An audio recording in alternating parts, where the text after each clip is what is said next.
नौ ग्रहों में शनिदेव जब भी वक्रगत अवस्था में आते हैं तो प्रत्येक व्यक्तियों के जीवन पर इसका निश्चित रूप से एक गहरा प्रभाव छोड़ देते हैं। दरअसल 13 जुलाई 2025 को ही शनिदेव मीन राशि में वक्रगत अवस्था में आ गए थे। अब वह 28 नवंबर 2025 को पुनः मार्गी अवस्था में आएंगे। इसी संदर्भ में आज मैं मंगल प्रधान वृश्चिक राशि पर इसके पड़ने वाले प्रभावों को लेकर आपके समक्ष उपस्थित हुए हैं। आप यदि अपना जन्म कुंडली विश्लेषण करवाना चाहते हैं तो हमसे संपर्क कर सकते हैं। दरअसल मंगल प्रधान वृश्चिक राशि के व्यक्ति अपने कार्यों के प्रति अत्यंत ही संवेदनशील होते हैं। वह अपने मेहनत के बदौलत जीवन में सफलताओं को अर्जित कर लेते हैं। थोड़े जिद्दी स्वभाव के होते हैं। शनिदेव आपके पंचम भाव में वक्रगत अवस्था में आ गए थे। परिणामतः आपके बुद्धि, शिक्षा, संतान, प्रेम, मानसिक स्थिरता एवं हर प्रकार के रचनात्मक कार्यों पर इनका सीधा प्रभाव पड़ चुका था। इन सारे क्षेत्रों में आपको अनेक प्रकार की परेशानियां झेलनी पड़ रही थी। संतानों से संबंधित परेशानियां, सही निर्णय लेने में कठिनाई, धन लाभ की स्थिति, बचत की समस्या इत्यादि क्षेत्रों से आप उलझे हुए थे।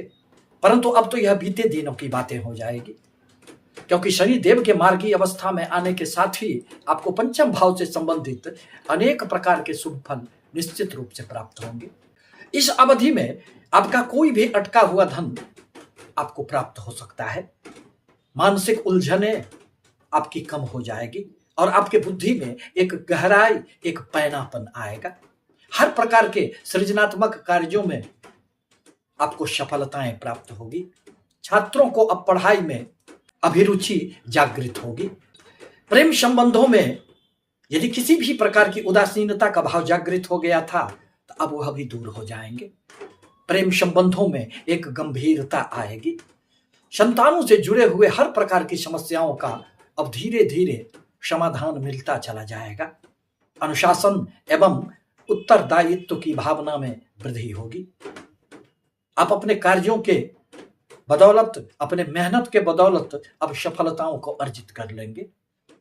आकस्मिक धन लाभ भी आपको इस अवधि में निश्चित रूप से प्राप्त होंगे।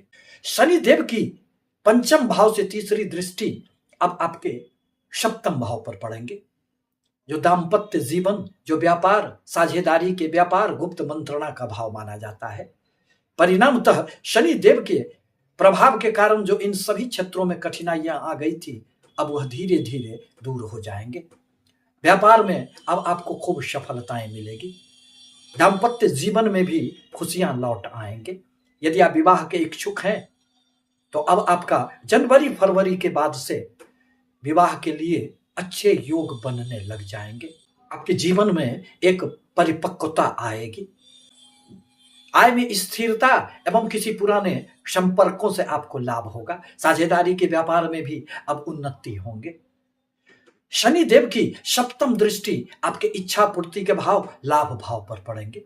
अतः लाभ की जो स्थितियों में एक विराम सा आ गया था, मेहनत के बावजूद भी आपको धन लाभ नहीं हो पा रहे थे, अब वह बातें नहीं रहेगी। अब आपको निश्चित रूप से अपने परिश्रम का परिणाम प्राप्त होगा। आय के कुछ नए स्रोत भी बनेंगे।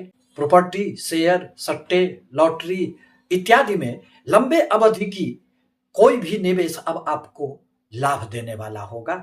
साथ ही साथ बड़े भाई बहनों के साथ भी यदि किसी भी प्रकार के संबंधों में समस्या आ गई थी तो अब उसमें सुधार आएंगे। मित्रों से भी आपको इस अवधि में सहयोग मिलेगा। मन की कोई भी इच्छाएं इस अवधि में निश्चित रूप से पूरी होंगे, क्योंकि अब तो वह जुलाई 2026 तक इसी स्थिति में रहने वाले हैं। आपको धन की बचत संबंधी जो एक समस्याएं उत्पन्न हो गई थी अब उसमें भी धन बचत होंगे, क्योंकि शनि देव की 10वीं दृष्टि आपके धन भाव पर पड़ रहे हैं। परिणामतः अचल संपत्ति में भी इस अवधि में वृद्धि होंगे। परिवार के प्रति जो एक उदासीनता का भाव जागृत हो गया था अब आप उसमें अपनों के साथ अपना बनकर जुड़ने का प्रयास करेंगे। सब कुछ अच्छा लगेगा।